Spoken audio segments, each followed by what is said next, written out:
Amy and I have finally gotten our cars out of the driveway.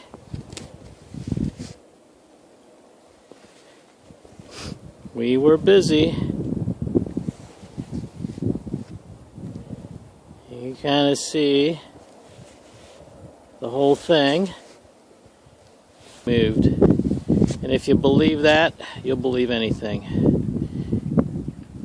It is beautiful though.